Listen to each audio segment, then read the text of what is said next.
Ureje so puden no fatina tipina baba. Hudado mafanaka donc. Est-ce que le son est bon? Si vous m'écoutez très bien. Are kwati konta o misalmino milando sidon e jam ko gonga nippi kono tappute live on. E andi ton kadi hande kadi hiri ko welata woɓɓe metta woɓɓe. Parce que koma jamo ngandine depuis taga adna wingi taga accita mbodi no nyamede. Bon, c'est juste pour répondre ces petits délinquants au nom délinquant là. Écoutez. Qui n'a pas d'avenir. Mon frère, ta carrière va s'arrêter là où la transition va s'arrêter. Mais ala na ondo don andi hande Eli Kamano et Klamako Mafie, il veut tout faire coûte à coûte pour intimider les jeunes artistes. Fita besute no président Mamadi Doumbouya, c'est leurs idées. Mais ala na ondo no hunde wotere onongo artiste birdi. Parce que no wodi artiste be gono tonko artiste birdi. Artiste monomana. No ya koko na tiri Nicaragua do no Exiti no Pompi, mais je vais vous redresser moi. Vous savez, même mbulana ukai chonde mon kiki de doana afikisintira. Koko na tiri Nicaragua do no hocho chiko. C'est le lamiki. C'est là-bas que vous pouvez dire ça. Yimbe dogu be pays mou. Ça vous fait honte même. Mais donc leader de mon ko ndongo lion ko yon dogu. Haray ko andingol Eli Kamano wodi artiste be yimano be lansana Konte. Be yimani Dadisi Camara. Be yimani Alpha Konde. Hande be yimande président Mamadi Doumbouya. Eli Kamano ko doit da famude ko finu ki wombete. Si tu as des problèmes avec les CNRD, ça c'est ton affaire. Je t'avais dit, aller se réfugier au Burkina, c'est pas la solution. Mais oui, ça andari atawi beo idido ino humi atu kunkun ala sonjade ya hunta fanku kunkun ko andingol jamao mono moni ma mono no kankatarani ma be jodo to be wiya la mo ngum fe hay tagado fe hay bano adama fe ko wawno da wadde ko hanki awata wadde dum hande mimi hala niyo minko yinko e monoto anyam min talang a hirtin talang mi do dara dum ko bare dar tarajo mi sida monanila beidu mone mi stay da monanila tout ce que tu fais pour moi là faut arrêter après non dara ko dum sanzateya on hay goto holora ça c'est clair, je vous dis ça. Retenez une chose, faut ça la quoi on contribue des Guinéens ko si don fala neto don tautine don so fala kam men dampan ça c'est clair. Donc avec Wandi Ngolong mi Eli Kamano no ina wo kala artiste jo yimando général Mamadi Doumbouya won artiste jo don ala avenir be artiste be no yimando be Alpha Condé yilti to dange be artiste be yimando be do parti politique ande tonto la masidi be no wali ka hôpital do fo no andi artiste be fulbe jelo yimani do IFDZ on peut les compter kono be man wobbe ay suudu alado wobbe ala hay kawala wobbe ala hay auto. Allez demander. Ils sont là, ils sont vivants, personne n'est mort. Bete se ayimani président Mamadi Doumbouya, bato katawi ko doko ko mojo ko okaido ko yurmetedo ko andudo wadanede. Bete kanko oda bante ko oto. Oda bante sudu. Bintalali alako yimali do. O yimi ha o wa yitere alako bintalali yimali do. Ayali ubananga mado benodi bintalali beni te unduka ngeder dum. Parce que jamao ko haju mabbe be jokki be yidama be yidala. Moi je vais prévenir ça. Artiste be fulbe ben mono fala tawta mono fala acca don kono wayno o di yata do artiste fulbe no jodo no wiya menen be yidame be fala ka fiya men aduna on do lagine do tanke meden do si artiste on tewtike do communauté akila mungu on suma ça a problème communauté wallete faut jamais attendre, je le dis ici et je le réitère aussi. Kala artiste jo terti de la voie nation pour le développement de notre pays. Parce que si be puino do, ibe fala yola mgu jetu mbudu jonnabe. Ibe fala yola mgu jetu otoje okabe. On vous connaît. Mais be wakilaki wadu gol promotion gonga lady nding. On vous connaît. C'est-à-dire no métier. C'est-à-dire no métier on comportera yo master X. O toujours imbe kik bebe nka be même minori ko pi o goto. C'est redressant, ça doit être dressé. parce que Guinée be doit ma famine de ko no fewndi buyno minne on buydogi yalti leyndi ndi leydi don di butta ndi wona dalla pe kala innudo wona la Guinée do yore gere asekay a accane me leyndi don c'est fini don tandaru Paul ou Pierre kala ardo do wi ko gere ardori do mon frère quand on te prend quand on te récupère on nebi nande be ya on dumbuya ya hay woni ka le 5 septembre daroto don do la paytru 4 ans kalamu duubi nay dum na balde didi duubi nay wana balde nay na wowle te inka cuudi wolte ka yaasi mi haali ni on be ko fenobe e opposant be fenay je va be prévenir ça dare tun ko be wolata kon e ko be watta ko wana gotum don andi ko jelo dogata yako Ousmane Gawal wombe ka parti FDZ don andi ko jelo idon andi ko jelo billahi wallahi taala si don anduno on ferma no hundu ko jimondi fan komput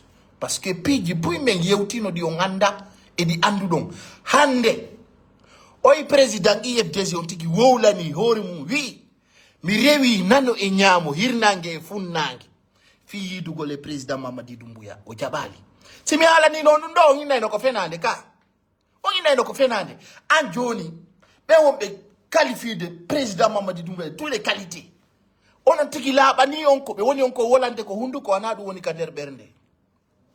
C'est pas ça qui se trouve dans leur cœur.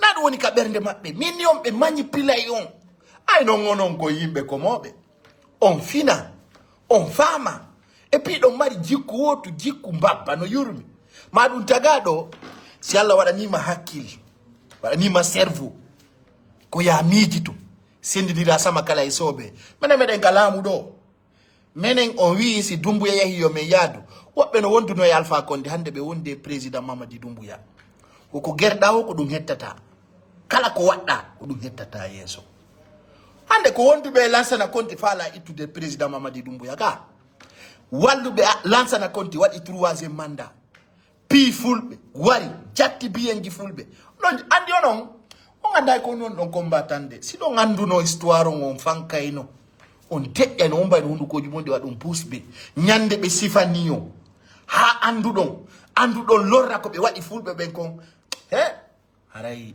ko do wadi no pullo fuuta lamura e ndi leydi do no metti fi parce que en jaba gonga e yida gonga few ko fenande wolangol yimbe ben ko be faala nande kon o dum nan ton komba walli Lansana Conté waddo 3e mandat hombo woni anda dum nayo wowle yi abonnani hen amen tewi si bendata ko yo tipo hande kadi do kala opposanjo me yi ete fana bew a yaltay me yi ama men hula yennede men be den vaccini président amen on ko pinka jetti ay nangi Alpha Condé men ko goddo yennata ko ha fonde nyande kala wadden gite nayi andidirden faamondirden men sojete ha hunduko mako nguddo yennon ka wondon ton nyande kala fottude be ngadi nawle pe commandé fempagol do yenna yimbe be wada dum wiadu nebi ma yon ko jananiri tonde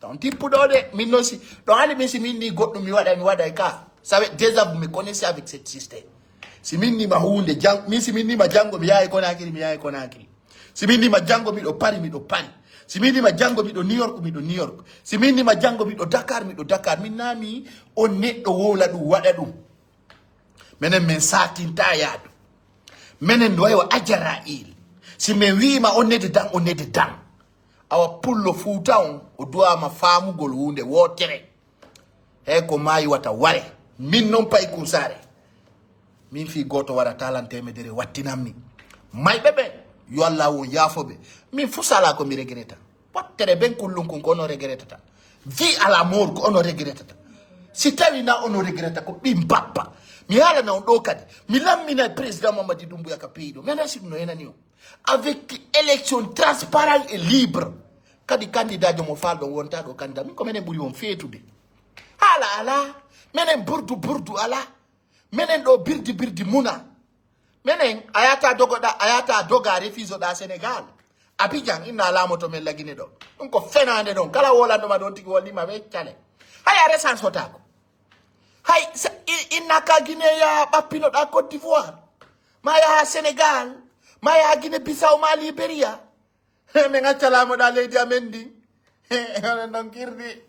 onon ɗon kirɗi si ɗon faala on mottidira e jama on fof waɗon vivare meɗen kirɗa on sabu na ɓe wi position gayu no moƴƴi ndaaru tun si wi taf ko feƴƴata kon haray ko andingol jama on mi nani Eli Kamano no waɗa ɗo faljere nde yewtere makko ɗo jenteɗo Eli Kamano no yurmi ha par ce que hande perdi on duuɗi Eli Kamano kadi yurmi andi a sikka ɗa mari important ha yaha hara noon joni anda ko perdi ɓuuri so tawi hande Eli Kamano ko RPG wallata mo nane Eli Kamano no falja nane Il y a une transition qui n'a pas d'avenir. Afenay, mais une transition à mon mari à venir. D'ailleurs, je vous informe que la Guinée n'est plus dans la transition. On est dans la refondation. Le 21 septembre 2025, on va organiser les votes. Oui, à la refondation.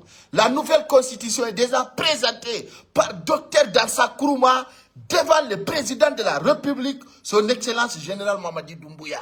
Donc si metima walo maya mila yado yinko ikella no kay ngang hanki ami lummini signini ande ko be woni arde do ina no monani la son fala o maye mi ha jongala ko mun dongi ko welti don parce que on anda na famo on anda na famo on ko mankani o ko wadane de gala wat depane do gala habbe sina dum taga no doit de conscience mais min do mari ko jabo on kadna do ay sonja ndar tun ko yari ni Nicaragua do ay ko sonja on buri letta kan menen kala darti do lamum kadi mi halda on président Mamadi Doumbouya premier mandat makko on ko 7 ans duubi jeɗɗi 7 ans tant que alandaki pardon a tippataɗo a tippa ɗo tun Interpol keppama ɓe naɓama direct o yi jon lendi no deeƴi ka deƴƴi hokko menen ɗo sonko ala piiro ala yennidiro ala yeddodiro ala mais famille système on toute personne qui sera pilotée du manifestation justice sera pris o yi ɗo hanki ko président nena Doumbouya jaballa yiwde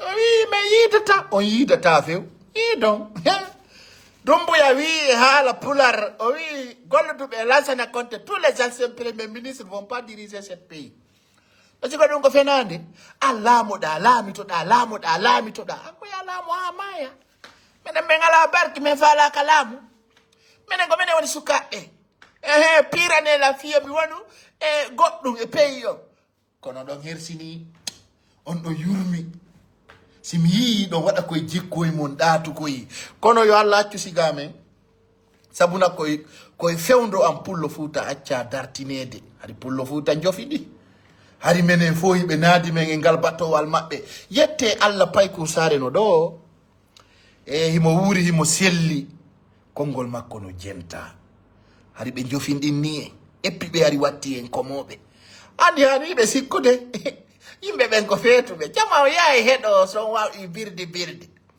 kono ɓottere ɓen kollon kosi ɓe hutora hari ɓe no ƴawni en e batowal ñande o ñande nen koye yaltuɓe na yahe fero ɗon kaaƴe yahe baarol laawi yahe dartoɗon laamu ngu kamɓe ɓe welda e Alpha Condé ɓe weldali e Dadisi Camara oɗo kadi ɓe faala innugol o yiɗa fulɓe ɓen ko fenade général Mamadi Doumbouya ña pullo hay goto simo añunolan harayno nini on tigi ma yino haray na ɗo mi woni harayno na ɗo mi woni wonɓe yennude ɓen kadi no weltana ko jikku mon e jokke mon e anniyeji mon e systéme ji mon ko ɗum gayno ton on yenni on perdi laamu 2010 on yenni on perdi laamu 2020 on yenni on perdi 2015 on yenni on perdi 2025 non ɗo ɗon perdi ko yurmi andite on wonata candidat koko wonno ɗon ɗo pirande congrès ko wonno ɗon pirande ɗo penale foppo wonti 0 e ono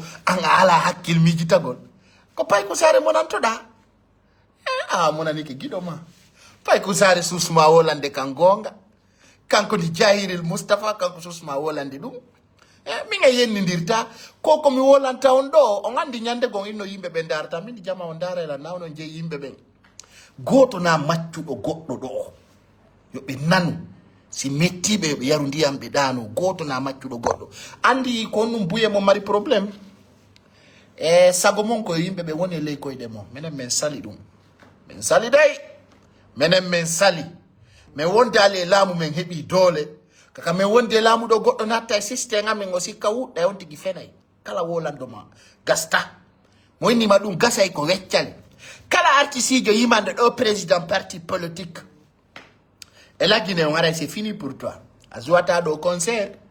Parce que Artisidio nous doit véhiculer le message de la paix. Tous les artistes qui sont contre les CNRD, vous n'êtes pas les bienvenus en Guinée. Ça, je vous dis ça aujourd'hui. Tous les artistes déculottés, hein, n'est-ce pas, qui sont pompés par certains partis politiques là, vous allez nous trouver. On a un bout de la Guinée. Mais on a un concert de Missimi de Dongina de Yida. Il y a des camarades qui concert Burkina. Il va voir ce qui va passer. Je sais, il y a beaucoup d'artistes peuls qui utilisent notre communauté. Je vais vous déquiloter les jours à venir. Vous allez comprendre. Tous les artistes peuls qui refusent de soutenir le général Mamadi Doumbouya, attendez la suite. J'avais dit tous les promoteurs qui véhiculent des messages là, qui refusent d'associer leur image à Simandou. Vous allez nous trouver. Mais à la nuit, nous sommes de filles. Ande kadi kala défendo rouge zone vert. Kala défendo rouge zone vert, tu vas être clair. Très clair. Kon nous CNRD waduma. Awele timena ko fi lenyongol. Lenyolongolon pepida. Na fi lenyolona wole de do. On vous parle de, c'est-à-dire, des problèmes la Guinée. Personne ne peut nous aider à soigner ça. C'est nous-mêmes qui va se lever. Anjo do tardina orema. Go sabu yin koy fenane oy. Ara su start de ay lady mado. Des propos haineux là, on va vous désactiver. Avec vos propos haineux là. Tari aniye jimong aniye oy bonkoy. Koto wawana yunde. Petit mo warima o sunnatama. Menen si tay don huli maide menen men huladu. Maide ko hul donkon. Makaso ko hul donkon, nous ne sommes pas dedans. Menen men huladu nde. Mi ala na madum. Mi ngande si mi mayi, mami aretama dun siye kama parce que na nene goto. Imi acha yaltu enafi diagal ay konko hulda ko dum hadi heba ko fala nako. Ay konko hulda don anda huli sokede, da huli arrêtede, da huli piyede, da huli détruisé da nala mu falda encore. C'est-à-dire tien namater. Le pouvoir c'est pour les lions, pas pour vous les femmes. Hein. Si mi do gorko ne inna no commenter do. Pay ko sare on va t'arrêter bientôt arrête dum ko yam fuddi. Kako ya lanata. Ko nu fietu dum. Hula yimbema. Andi, be hulbini non président Mamadi Doumbouya. Et moi, je veux faire comprendre que Doumbouya n'est pas dangereux. Doumbouya n'a pas de problème. C'est un homme de la paix. Et il est sincère de ses paroles. Il a dit toute personne qui a couru la Guinée pour aller se réfugier dans la manipulation, il ne va pas négocier avec vous. Et c'est clair. Président Doumbouya, nous l'habille. Et puis, c'est fier de lui. Même si la wana mami do wana masimi wana nama mpapa kwa kaima. So kaju de dum. Oui, si dia Toureba, Alpha Condeba, c'est Loudalemba, c'est du passé. Faut même pas tâtonner là-dessus. Mais à la zone interdite Conakry, donc oui. Et je suis à Conakry, je parle. Quand je serai à Conakry, je parlerai. Mais à Tchakaïdoum, parce que nous yimbe, fandi kiribe, kambu yimbe, ben komachu be mabe, min kala fala de la nangudi, ma fala de la warde, mi soudaki. Goto hulatado hay goto pullo futa yaltintaki no fi soutenu gol politicien. C'est fini. Kala waddo dum e hore mum on tigi feni. Yin koy fen por koy do tagiri do yari di Karagoa. Mais no me wolande fi la Guinée. Parce que ils ne, c'est-à-dire les résistances fi wagol wuru goldo. Ils n'ont pas pu vivre dans leur propre pays. Ils sont allés refuser prendre des on va organiser des événements sans parler de ces Loudalem parce que je vais dire 90% ou 70% qui sont là-bas, asile politique asile politique, réfugié politique médiatique. Donc, on y président Mamadi Doumbouya. 2 ans plus tard, d'ici 2027, on ne va pas Donald Trump partir. Je vous dis ça, vous serez rapatriés. On va pas me avion de type aussi ni que coton. Parce que Andy Tagado, n'a qu'on fait dans de France. Va voir. Quand on ira hors de balébé, ta ondaru no artiron kamum. Jode, si comme vous pouvez dénigrer la Guinée. Nani eli kamano fempi kum Burkina do ay kapitangala la goudron. Les artistes qui sont sentés pour Doumbouya, c'est des perdants. Toi, tu es perdant. À ton âge, tu ne peux pas revenir dans ton pays. À ton âge, tu peux pas. Comment toi, tu peux soutenir un boutiste comme Ibrahima Traoré et puis tu es là à dénigrer le président Mamadi Doumbouya? Ça, c'est une foutaise sans limite. Mais je te dirai tôt ou tard, ce que tu as cultivé là, tu vas récolter. tu vas récolter. C'est-à-dire, watani yila taon jabu. Kono eli kamano woni wolal do fulbe ben. Eli kamano wi fulbe ben ko yeyo be torsoji. Andi pulo futa kanyum ko hande andi anda hanki. No yurumino. Tagab stay conscience on kanyum ko présente ngandi. Hara c'est déplorable. Mais c'est mi pulo futa no kella na eli kamano. Fi mo wola ni président Mamadi Doumbouya de mo déplacer taway no yurmi. Hande si mi pulo futa no dénigre président Mamadi Doumbouya sabu Alpha Condé. Ça fait honte. Parce que on mijitaki. Et c'est très honteux. Mijite, c'est l'oudale mojokudon, fuso nafali ensina yaltingo yimbe bembe ware. Tant que non, menen non ay meden woda, meden fami, meden fini, hande kadi men interdisi kona akiri do goddo yaltintake do fiyo manifesto. Si be wadi 100 millions yaltingol yimbe, si be yalti buri 100 pick-up yaltay. Ça c'est clair. Parce que me wata acte de terrorisme di lady. Pendant 11 ans, Alpha Condé, fuso wadani. Rien absolument. Président Mamadi Doumbouya, 3 ans. Owadani en lawi, owadi ponji, owadi pigi bui.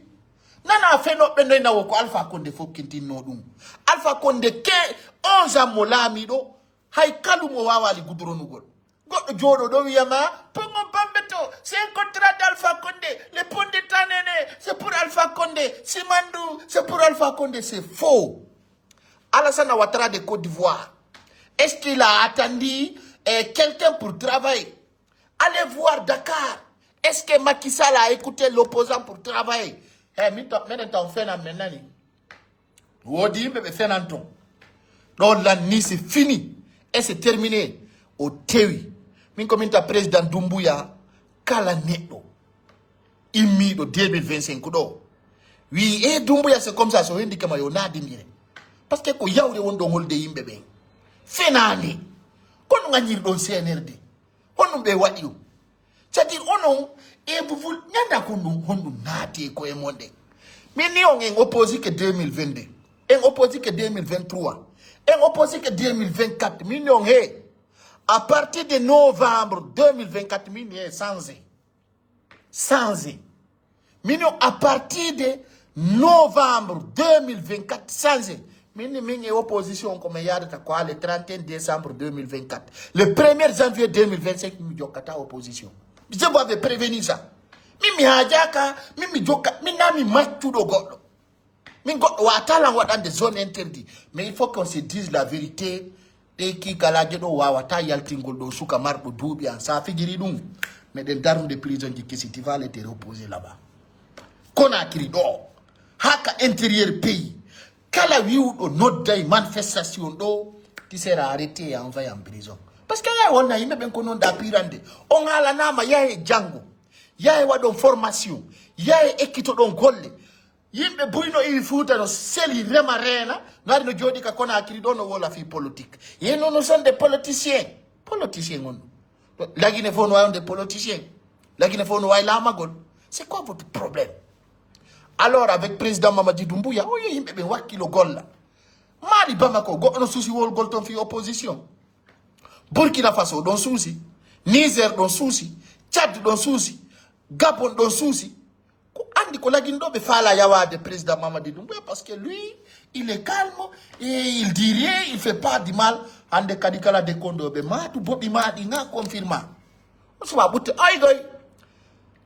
Soit disant nanga do buina o ma wi no buina o on tigi yalta tu ya ande kadi mi woli tata tawole inde an ko ni ko accanere billahi wallahi tallahi ko ni ko accanere sa jogi ke yite goddo fuuten ni kema hare ko yawde say opposant ngo no fuuten no do président Mamadi Doumbouya ko parce que mo wadi tolérance sina du ngawata ya de fella hananga lando jogodamo opposant jodo do wolangol mahalaji di sella andi buino sikido sankambe lagine ko zero anda kono woni zero ye do hobbe no yinna ye pay ko sare yidi bawuri o yidi amala kamara o yidi jiba jakite minami ginejo donc mi mérita yi dugolebe aba selu dale mo dogantongo lui aussi il m'a réussi c'est pas un c'est pas deux c'est pas trois kono fietu do kado sikude min mi hala nano minna mi toso ko population guinéen.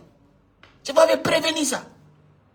Et yaw si kware de na fi den fondu de do la wolte do don comment tout de si ko ngara yi den fota mi ala no mi namte so ko nge golle ande de mi wandi ko mfala dani ka don to mi fokiti mi dani ka ko no modjani leydi ande mi si fi lagi no wolede ko mam jetta kongol mami andina jama on ko fewndi na wadi dum na wadi on ticket ka yeso ando na jogiti on arkisi ando dum si dum no mettuma walo maya dum na fi budi wobbe no mari budi be goddo jentota ko be donc koko mon ma wolande do na si ko ande fi mi do wonde président Mamadi Doumbouya ara opposant de no mari Valérie yeso non mi ngala do opposant de Guinée no mi idane mais j'ai compris que leur programme ça ne marche pas pour notre pays telle tes positions ethniques parce que konko jogi don la minari pour le Fouta wana kanko jey la Guinée ko Guinée njo comme Forestier ko Guinée njo comme Sosojo ko Guinée njo comme Maninkajo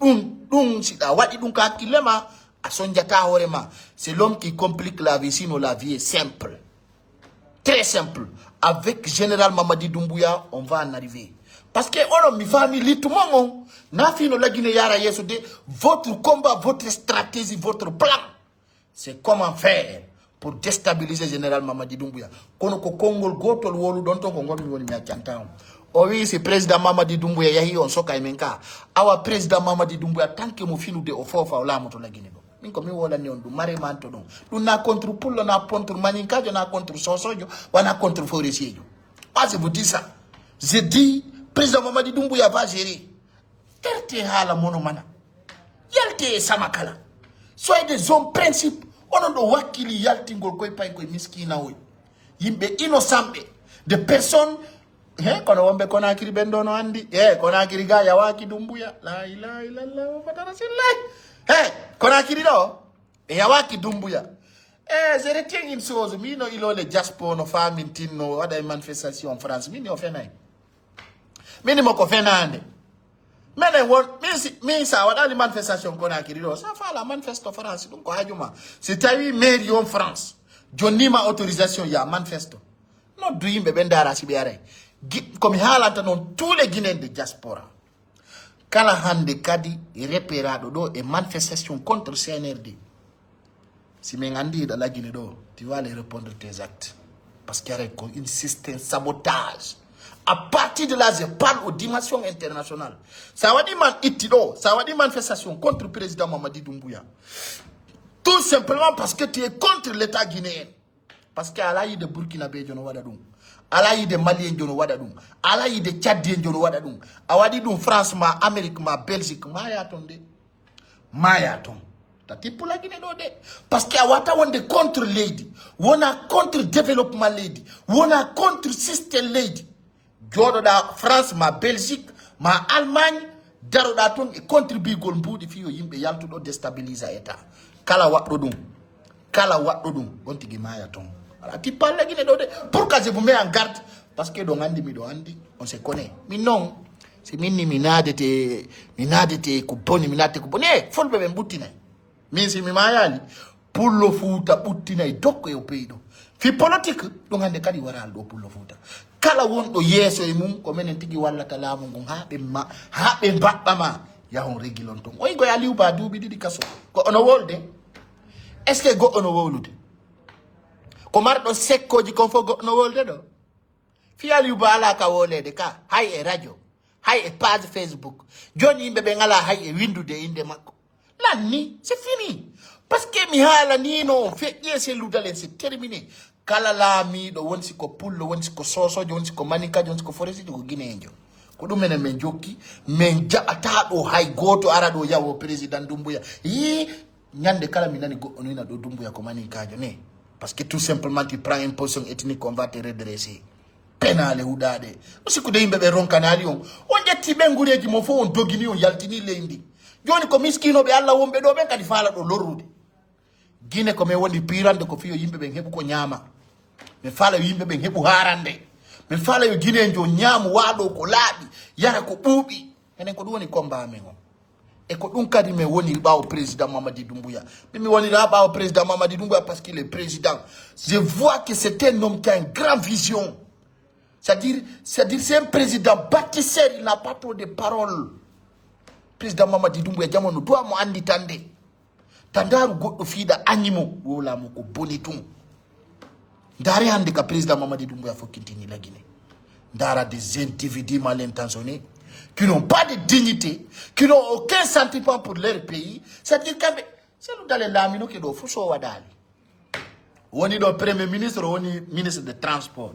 Hani ko imbatta ne golle jidi o jokuno ko dum lorimo. Président Mamadi Doumbouya ko woli ko no labi. Mi hala no min he. Opposant be yayi wola ni Alassane Ouattara be jeje Alassane Ouattara yo geru be yewti day Doumbouya. Mi hala ni non Doumbouya wana Alpha Condé. Doumbouya wana Dadis Camara. Koko wat on Wagadugu wadata dum président Mamadi Doumbouya. Et puis président Mamadi Doumbouya ta yidwe be opposant be ko yibbe nyanne be fala ma gerde. Tout simplement hande ko be fala ko yo jodadu be wada ma ko boni ta jabu conseil di respect. Ta yidwe opposant kala fala do ma yidwe waru ko na kiri do. Ça y Sénégal ta yidwe opposant. Ça y Côte d'Ivoire ta yidwe opposant. Dum fop no wonani dum. Fo hino kelli dum ko ni be ciuniri do Dadis Camara be na imo Wagadugu be bonni mo programme to sikko de Doumbouya on jiba si miladi yimbe be nenna Doumbouya il est comme Dadis Camara on non kirdi o ganda président Doumbouya on hayno to mo woni akudala président Doumbouya jango nga andi penale monde mo andi capacité mo andi ko non woni hombe. Il n'a pas pris le pouvoir au hasard. Allah jonniral mo lamu fi fenande. Allah Johnny, c'est-à-dire quand je vous dis les demi-dieux de la Guinée, il faut savoir ça. Doumbouya si fait et Allah ko kanko lami la Guinée. Son sikino ngonon, il don mari relation, ma don mari be andu don, haray don kirdi.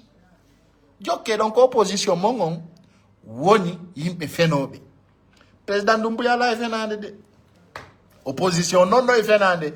Jonno menen bebe Allah wadi Guinée no jenti, hino jabana, hino nanana. Haray ko andi golon taw me de weltaniyo kala yiddo CNRD windu vive CNRD ko watti mum en yika leydi men di fokki don ko inugol alhamdulillahi rabbil alamin hande hay walida mayda da andi lagina ko fi bibbe ma koko fokkintinde ndo kanko président Mamadi Doumbouya tum o wawata gaynde dum o wallitaka haray ko ma o wallite ko ma o tambite ko ma o wakiline ko ma o jonne garanti. Président Mamadi Doumbouya holli kala Guinéenjo woni sida jangi ma a janga ay tun Allah tagima ka Guinée di compte hanko no wata yaltinirde to horema. Quand je vois certains dire que Paykou Sarr il est qui on do wayde lagin do ko gouvernement blogueur on don boni hakil parce que awari opposition blogueur retenez ça parce que il faut savoir d'où nous venons, faut assumer, faut savoir la responsabilité claire. Ta omona no yimbe be bonna wiya on wada on menen ko men yimbe comme nous sommes des personnes correctes et directes. Donc aray ko mi andintinta on jama on jabu accepter cette destin. Aray ko andi gollon président Mamadi Doumbouya no service peuple. Il est très proche de notre peuple, il est populaire, il est déterminé, il est digne et il est gentil aussi. Ndare ko wadani do Alaji Saliou Camara. Président Mamadi Doumbouya to ninti naki on n'a pas hore makko ko kawi opposition o labi hore mo famini no lami ay lama ki quartier taw don fetinki no do vive CNRD, vive président Mamadi Doumbouya, vive Simandou 2040. Ce que vous devez retenir de nous, c'est nos bonnes choses. L'erreur est immense. Mais ande kame wata on jabande o birdi mo mais wata on jabande yo jama on yaltu ware kanda fala no ko to fala ka do nene goto mo yaltu ware ko to fala ko do ande kay no dugol manifestation ko mboni. C'est qui ça? Ah, ok. En fait, go to fala ka do yaltu de ware. N'est-ce pas? Go to fala ka yaltu de do pied. Go to fala ka yaltu de do wade di mal. Kala mo wona na ko escoro. Onon kala mo wona na ko nafigi. Onon kala mo wona e potion mo ko escoro. Men tewi passe. Donc si nous mettions, c'est votre affaire. Donc ce qu'on a à vous dire, c'est de rester soudés. C'est-à-dire, en intigita usuka ben yide ngore men o yande ono wombe lagine do ben ko be ala be moy buyo banama dogi ya Nicaragua ka o yande ka busi dogi ya Nicaragua. Vous voyez les actualités sont là-bas parce que quand ils sont partis chercher leur avenir, leur vie Mais il veut vous mettre dans la merde. Aïe ka sorti dans opposition on faut duguno. Ya ci do nge problème di monde. Aïe sorti Conakry do be huli. Wobe duguno yay Côte d'Ivoire. Wobe dogi yay Europe. Hande ni sa jetti wano Sekou Konduno. Il est en France là-bas. Hein? Foni Kemenge, personne ne connaît là où il s'est cassé. Personne. Et d'autres, et d'autres, et d'autres. Si ça tiro, faut pour doga ya tiao. Faut pour doga ya tiao. Bon, il y a une autre vivre IFDZ. Nous, on ne vous voit pas là-bas. On ne vous voit pas. Quand il dit vivre quelque chose, il faut assumer. Il faut aller toi-même, assumer ça. Tout le monde voit avec leurs propres yeux. Moi, je suis le CNRD. Je communique pour mon président. Je ne me cache pas. Si tu sais que tu es pour IFDZ, il faut te montrer. Tout le monde va te voir. Avec nous, on a notre détermination, on a notre engagement. Devant le président Mamadi Doumbouya, je peux prêter serment. Moi, je ne trahis jamais. Moi, je suis un homme de parole. Je suis un homme de principe. Je ne suis pas un mendiant. Hein? Moi, je ne suis pas comme les gens qui disent que nous sommes là, nous sommes. Non, moi, je ne suis pas dans ça. Moi, je suis dans mes principes. C'est-à-dire, Mimi, on m'a dit là, au langol. Awa he yo sukabe. Ta goto wat usabu waredon. Andi si mi be na do yo sukabe fulbe. Ya e tarto don ko fi yore mo minni on hay kuntun tere ngo ngala Conakry do. O ngala do tere ngo ngala lo se ma ngala fus. President Mamadi Doumbouya son yidi atawe mo ana ni jama mo ana ni sukabe.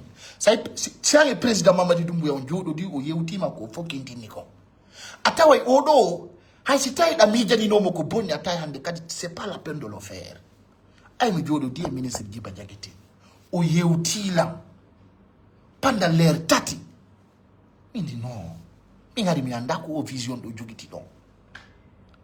Ko do wadi min don besoin ni e andinede ko fewndi laginega ta on jabu ganyo fewjana on filidi mundi. Ko kami dun do min ki kala jolamo ta ko do. Wallahi be wona contre hay goto. Mi ngi ministre de la défense Idi Amin. Ka passation ka duma on nete remise de la constitution. Mais yewtu no donc ay o yewti lampiji mi ndari mi tawi be do wana yimbe wonbe problème c'est-à-dire be yewtete anda erere ime be he na ko nano ton kon no fene nani be ko yimbe be ala problème c'est-à-dire jama doit ma famille de ko lawolongol jokka ko lawolongol fokita. Avec CNRD, nous, on n'a pas de problème. Mais comme il y a des gens, wata on teuto des individus mal intentionnés, ko arata do la hala di kelda. Mais faut se utatala. On bouille ma wombe windu de do. On est no simiari Conakry do. C'est monter, c'est descendre. Mi do Conakry. Yande wo mi jindai. Mi ya activité jiandi. Mi do respecti. Mi nyondo kadi. Mi ya la Guinée do ko mi kala kamifala. Présidentiel ludalen kono ngandi kono yidiri mi nata yon terto kono non ko mi labanta on tumo la mota ko la Guinée do dum on kadi yo laba mum parce que réalité gidi no do tagado mo jabali démocratie et parti politique on ko on jonnirte leydi kadi ko do famu de ko présidentiel dalen woni on ko yewtude wana do woni gonga kan na kambe tigi yalti wolani on yibe dabbude no be yewtira e Doumbouya c'est pas be prévenir ça min ni be dabbude be négocier Nini be fala hay poste de responsabilité di kale diga mena be de ngandi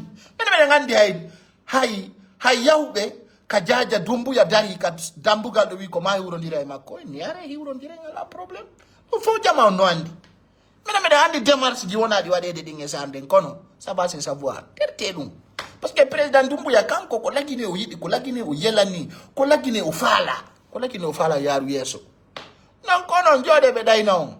On est non, si gango mimbe watala utiliser de ande kadi c'est fini. Parce que il passait, il disait que yebe yo bikari, onon kadi adi yo bo yimbe be. Onon ko jelu ha hande min pay ko sare mi nyamane. Ha hande ko jelu min pay ko sare mi nyamane. Hay 100 francs. Hay pipiru mi meda o nyamande. Mi au moins comme andi nafa lamu ko ka président Mamadi Doumbouya lami. Billahi wallahi tala he. Mi wola ndama sitaida wada barki da andi ko fala da tatarto président Mamadi Doumbouya ino modode ola motode e himolami kadi de ça je te dis ko burma mo yande ta eto o wona gagnoma sitaida mari hakkil je te conseille en tant que frère ou sœur sa habidi e président Mamadi Doumbouya fi kikala ko fenande mede non mede ngandi kaka nder lamu kadi mi woni on est au cœur du pouvoir, c'est pas l'intérêt pour vous mentir. Ça suit le président Mamadi Doumbouya on ka côté ma on boy nande be nan Doumbouya yiway ka dum wadi dubi jelu manditi président Mamadi Doumbouya lami le 5 septembre 2021 wadi première annonce le 5 septembre 2025 ko wada dubi nay na balde nay wana jonte nay wana mi halani ma de wana lebbi nay sitay non hakkil ala afama me halani ma le 21 septembre 2025 me wada référendum on vote fait ya président Mamadi Doumbouya wiye oui ko candidat itti do men lappa campagne leydi ndi premier tour men sofina on pan yalta kuduma o yande RPG be jetti parti mabbe on be jonni président Mamadi Doumbouya on yiki kalaje wonde to nen koni ko yewtude ka parce que tagado ande ko no fala IFDG ayono ko gere fala do on tawtata ki recensement on tawtata e votugol on tawa ka CNT on tawa ka primature on tawa ka gouvernement on tawa ka CNRD on konto tawtu don fi lamagol ka opposition kadi meden fittude on wadi do trois fois opposition congrès la tako on andi on to boni ka président yeb des on wi no do ngarta ya occupi biye be wata o artu ko don boni ni mi arta be wata artu mi artay o yata mi artu mawdo mema itta memi ta ko mo jemma to lanni fini haray jawe hubbingal terso don daningal bottere ben kullunkum moko babe sare de fono wonti de président Mamadi Doumbouya haray ko ati kon en tori yo président Mamadi Doumbouya urti yurmende nen e jamala ginew o wakkilo fi yo jama on hebu harande dum ko nyamete jama o nyama ha hara e président Mamadi Doumbouya hay o wali o fini ko fi bibbe lagine be mo mijoto président Mamadi Doumbouya alla jonnirali mo laamu fi dole makko alla jonnirali mo laamu fi himo jandi alla jonnu mo laamu parce que mo yidi gine hembe ben sa ndari a tawi parcours président Mamadi Doumbouya ko parcours neddo yurmetedo neddo defandudo leydi mum neddo andudo ko faala kono non o ngandari mi do mari de hakkille mum kono ay hari on hewtali ka cerveau an on hewti don on wata famude ko ko mon hewtude do dum hino hekki intérêt ko moko babe tigibe faamu be wata faamude dum do so ndari hande wana ala jel seyni daraba en ko moko babe faamude so ndari wana ala Ibrahima Dabola en ko moko babe faamude so ndari wana Sonoko en ko moko babe faamude pullo futa do ay ude hakkil politique on jibi hore mo on habidi e wallay be ombe menen non ko me mari ko men jewda on kadi men wiyo ombe hundukoji mon dim fankon kala kadi wondo pirande IFDG wano siga ilole jaspo mi do yiya do be wada video ji fenandeji yurmi yimbe den ye militant ngesa o ngala militant hakkunde nge Allah o ngala militant fenande joni be yoba yimbe ben fiyo be aro yoba yimbe mbudi fiyo har ka sezi mabbe do fo me de ngandi andi mbudi ko yimbe contribute ko du fo ko ma yalta o ngala militant o ngala sympathiser ni si président Doumbouya wi yo jama o yaltu lagine do asikay goto ma yale pottere ben kullunko awi ay goto ma yale peyo l'homme le plus populaire en Guinée il s'appelle président Mamadi Doumbouya le général de l'armée l'homme le plus populaire andi mo kala isaimu kala programme mo ngaray jama on do ama famine de do joni piji den sanzi andi de fo isaimu donc terte ay on buudi dun dabbiraka fi yo nabore lakara sida mari ko ya nyaamu waluda ko laabi walda ko foti hande mo landike mo l'homme le plus populaire en Guinée wi mo ko président Mamadi Doumbouya tada Oussama Kala ma fenande nder to l'homme le plus aimé en Guinée ko président Mamadi Doumbouya président Mamadi Doumbouya si yimbe be haydi ko ma yai wobbe no fadde mi ngari meeda yide dum kanka mi yimbe be no fadda be hibbi be ndiya Mino si grand John depuis que taw ka tere ala no hey mena yaro tout gordu la maki au pays de Doumbouya no woda quand il voit même de sa position comment il décale devant le peuple non tu seras vraiment tu seras aimé village wajon yidi landon on no wombe yimbe ben kasare hay sire Doumbouya yata ko fekkiri nini yabi bulo kataw fiyo dekku mone acce no wodi piji do yalo yidela e président Mamadi Doumbouya kadi ko get privé papa ko sare no jodi fawidiri ko en ni Ndenyande ay pendeka ipasa. Position manga wana position kero. Nyamon ko lammi fenanalima. Aida la président Mamadi Doumbouya rawti gino habbi cravate mawdo. Wadi chemise blanc. Beppini ceinture. Tere ben kullungu maranu balanni ay. Regardez. Allah. Regardez. Petit couleur ay pays. Faut voir. Tu vois ça? Nous sommes des hommes de l'État, enfin. Faut savoir ça. Faut savoir la vérité. Tout est dans la monnaie. Famille, il ben si la monnaie, il découpe ça. Et quand la monnaie, il y a un truc qui dit monnaie, nous on est contre personne.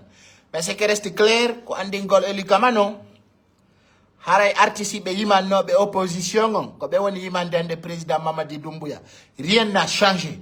Yiman be Lansana Conté yimani Alpha Condé, yiman be Alpha Condé yimani président Mamadi Doumbouya, c'est des Guinéens.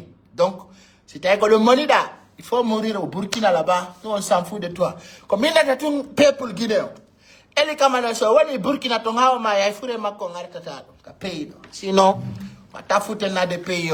Et puis mo nyami mboudi CNRD faut no andi fimu do détourner des millions et des milliards hani mo joddo mo wola menen ko ani men ko siga azaya voilà ono azaya ben ko artiste be andu be ko fala yimbe wada be barkino ben ko artiste ko be woni artiste pays quand il prend aujourd'hui azaya dari azaya no okka jaman kankan jaman oya Bamako be wada ni mo auto be wada ni mo immeuble voilà donc are ko do woni artiste tigi pays Tout le fala mai artiste o toroto ko ko nyama artiste o tampu ko no so jana mendo fi birdire on en a marre de vous c'est que président Mamadi Doumbouya monani don wale mayo peuple guinéen lo paka idum jama mimi do yidi on fi mon novela mi il faut que ça soit clair famille président Mamadi Doumbouya il est très bien mais quand l'artiste jo wondo do populaire yonti ki jet stade don. N'a qu'à prendre le stade, on va voir la suite. Être populaire, c'est pas dans la bourse, faut pratiquer, les gens vont voir. Si tu es populaire là, si tu sais que tu es artiste, prends le stade est là. Mais comment il appelle les rappeurs ivoiriens là? Il y a des rappeurs ivoiriens qui ont rempli leur stade. Maintenant, si tu es artiste, il faut prendre le stade, on va voir, il y aura combien de personnes. Geli Kababinto a rempli le stade de Petit Souris. 19h20, 20h, t'as 8h. Ils sont populaires. Voilà la voix des peuples. On s'en fout de ça, non. Nous, on veut voir la suite. On va voir ça. Donc, mais en Guinée, il y a des cours à nous, il y a des pénales, il y a des cours à nous, c'est clair. Donc, il n'y a pas de cours, il n'y a pas ça, il n'y a pas ça. Oui, président Mamadi Doumbouya court en coupe à 24 sur 24. Et on est bien avec lui. Vraiment, c'est quelqu'un qui est très gentil, que la Guinée doit aimer. Il mérite notre amour, notre sincérité, notre détermination. Alors, il faut y découper ça. Famille, donc, il y a des TikTok vers 0h30. Donc, il y a la papi di kesi. Alors, il y a une dose. Il est commandé. Ida uko yinko yanyanko do siku de lamu ko bitiki arar do so day fetja son jamen son jama ala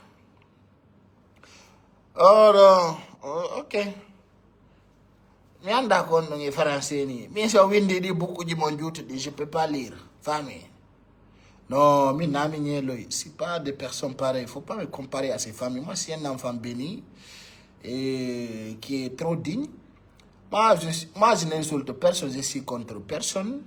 Et moi, je suis un homme de principe. Moi, on ne m'utilise pas. Mais je dirais la vérité telle qu'elle est, en famille. Vous dites que vous devez comparer. Moi, je ne suis pas comme la famille de Nielo. Il ne faut jamais mettre ça dans tes trucs. Je ne suis pas de ces personnes. Je n'ai pas de qualité. Je n'ai pas de lasiligoto. Je n'ai pas de vision de gotum. Moi, je ne suis pas contre Paul ou Pierre. Moi, je suis à l'avance de la Guinée. Ma position, c'est soutenir la Guinée à l'avance. Quand on y programme, moi, je ne suis pas comme la famille de Nielo que vous pensez là.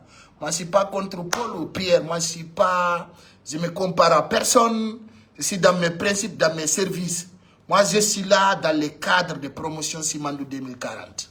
Donc ça, c'est mon lead, c'est mon combat. C'est de faire comprendre la Guinée et les Guinéennes, c'est quoi Simandou 2040. Je suis là pour montrer les acquis de CNRD et vous faire comprendre que le président Mamadi Doumbouya, il n'est pas méchant. Et quand il me voit comme Nielo, ça c'est ton affaire, c'est ton problème. Moi, je suis vivant, je suis libre, je ne suis pas en exil et je suis très d'accord avec le président de la République. Donc, ça soit clair pour toi. Non, je n'ai rien à dire à propos d'Abi Fatako, il va bien, je ne sais rien de la suite. Donc tout le monde sait qu'il se porte bien, il a fait un bon concert en États-Unis. Qu'est-ce que tu veux la suite? Qu'est-ce que tu veux que je dise là-dessus? Je n'ai rien à dire. Donc voilà, il est avec notre équipe là-bas. Bref. Kako no kadifa la mihalo. Ka fionda ko fiondi ko ngodo ini kadi pourquoi tu passes pas? Non, Campbell n'a pas ma qualité. Et aussi, il n'a pas ma quantité. Campbell n'a pas de talent pour m'inviter, moi. Si pas de ce genre de personnes qui passent Campbell là aussi, détrompe-toi. Parce que moi, ça ne m'intéresse pas. Voilà, famille. Wano Campbell, minta goddo habbolangi siga ko émission. Je suis pas de ce genre de personnes. Parce qu'on a dit, net okala e genre jimu, style jimu. Hande min ko habboto do lan ko wano France 24. Wano TV5 Monde. Wola na hunde wotere ko personnalité jo hombo leydi ndin feƴƴi ka Campbell. Misi mi yal don wano Dansa Gourouma, mi yali don wano Azaya et d'autres, moi je passe pas dans ces émissions parce que moi je suis plus fort que ça. C'est pas mon genre. Min hande ko kalaka Aliouba e yayi e téléji min ko siga dum mi yata min tagoddo habbola e siga ko émission o fenande o. C'est plus fort que ça. C'est pas dans les grands plateaux là où on défend la Guinée, là où on parle des acquis de CNRD. Donc non, détrompe. Non, si, pas écouter, c'est ça. Qu'on a le problème, famille. Donc, c'est ça. Et les gars, je vous souhaite une excellente soirée. Que Dieu vous protège, vous donne longue vie. Eh, mon ami depuis Gros Dakar, comment tu vas, mon pote? You'll day. Global business. Donc, demain ou après-demain, je vais vous laisser une vidéo. Et il y a une bonne nouvelle qui arrive. Famille. Mimi mona, goto mona naki. Kala bayar qui c'est mon. Ah, mais bon, moi j'accepte que tu me qualifies, je suis rien. C'est bon. Toi, tu es quelque chose, non? C'est bon. Faut suivre ta vie. Ah, si tu es quelque chose, c'est bon. Si tu es digne, si tu es super, si tu es gentil, ça, tout ça, ça n'engage que toi. Moi, c'est pas. Ta vie là, moi, ça ne m'intéresse pas. Quand on est homme, moi, quand on gagne là, moi, tu es qui? Ça, c'est ton affaire. Ça ne concerne que toi et ta famille. Moi, ça ne me regarde pas, hein. Voilà. Et on a vendu ta dignité. Tevi, nani? Anga di tu dignité mao. Ça y est, ka marché. Komari kong important marsata. Ando nga ye ada marsata. Ça y est, ko marché ko qualité o yete. Ande sa wali ni da magi, wali ni da oji. Ko ji yete aka ko magi. Donc, ay no nga da mari dignité mao. Mari maru don watabono. Ko mi wi non ko nak akon ka marché fop. Ko mari dignité. Pamine, ande sa wallini da oji, wallini da magi, ko magi sodete. Tu vois non? Amara oji mandi ngai sindi wonde cellal. Mene me ye dignité amengo. Ah juma wonemo. C'est pas ton problème. Ah yali dignité ma onka, garde ça pour toi. Garde ça pour toi. Garde ta dignité et puis garde ça bien. N'a problème. Mene ngatu men don sans dignité, y a pas de problème. Pas de problème. Nous on vit sans nos dignités, non, c'est bon. C'est pas grave. Voilà.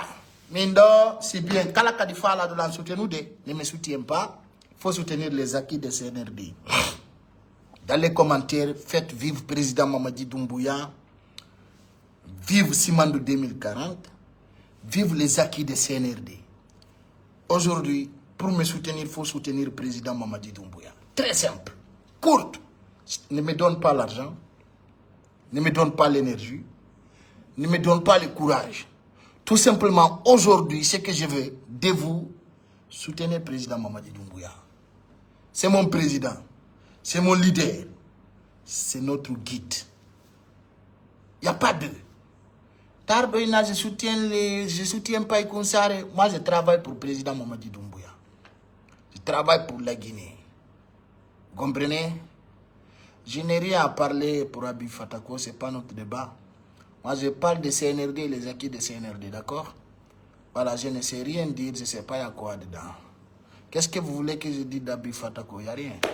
Il se porte bien et puis voilà, c'est tout. Quand la fois d'actualité du Makodi, vous pouvez aller sur sa chaîne, sur ses actualités, vous allez voir là-bas. Là, nous parlons des acquis de CNRD, ne mélangez pas les choses, s'il vous plaît. Bon, rappelez-vous ce qui est principe.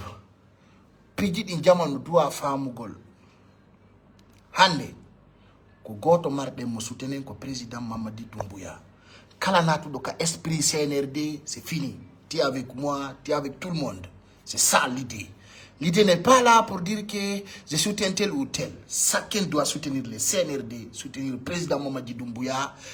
C'est-à-dire, c'est une famille. Simandou, c'est la famille, c'est la nation. Donc, aujourd'hui, c'est ça, quoi. C'est ça. C'est notre vision, c'est notre objectif. Et la Guinée va être très, très longue.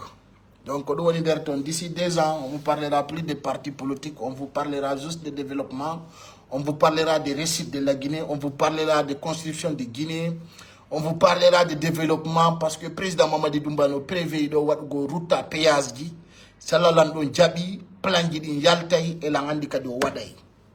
Président Mamadi Doumbouya nous décide de Wadangolen Lavi, qu'on a créé Mamou Labé, des autoroutes à péage. Quand tu vois ça, tu seras satisfait. Parce que nous, depuis du bruit de Nganda, si on haoudjali, vous allez voir. Billahi wallahi tallahi. Donc, bon, je vais vous laisser. Pour vous dire que, quand on haoudji, président Mamadi Doumbouya, mon mari vision.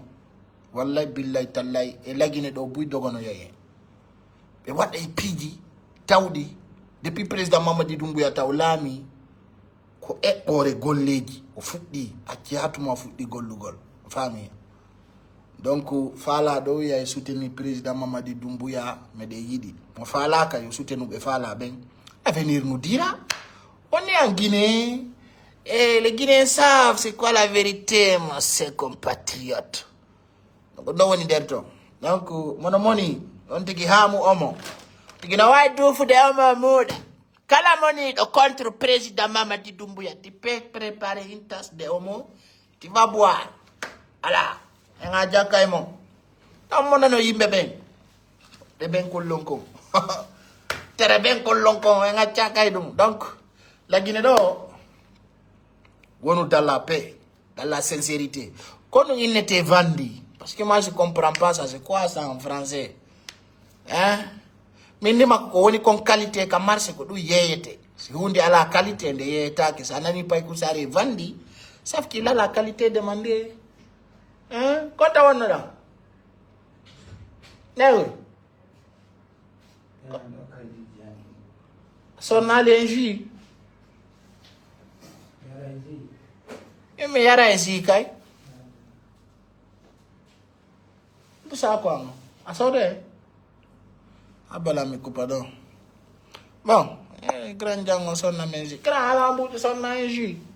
A coupi. Mais coupalde. A coupa da cantoye. So dan ta menji yare. Tole. Kon yata. Kon anga di yarta. Inkobira. A son na mbira. Abu me ganda son na mbira na. Le problème, la population, non, Simandou, et on donne Djibi qu'on on Simandou, mais je vais venir pour une vidéo pour vous expliquer c'est quoi Simandou, parce que Djamao, Benani de Simandou, mais Befamali, Simandou c'est un bloc de développement. Famille, parce que nous avons fait des choses comme on l'a fait Simandou, nous avons des projets, il faut qu'ils tiennent la Guinée d'or. Si nous démarrons, nous avons fait Simandou. Donc, ne soyez pas pressés. D'ailleurs, peut-être, je vais commencer par le port de Moribaya. Vous savez, Moribaya, c'est dans le fleuve de Caria. Et il y a beaucoup de choses à montrer là-bas.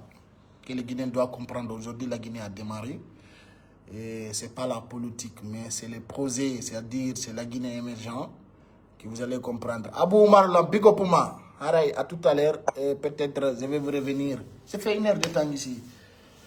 Je vais payer quelque chose. Après, je vais faire une live d'1 heure de temps aussi sur TikTok pour parler avec les femmes. Tranquillement, on est bien. Donc, voilà quoi. Que Dieu protège tout le monde et bonne soirée. Bye bye.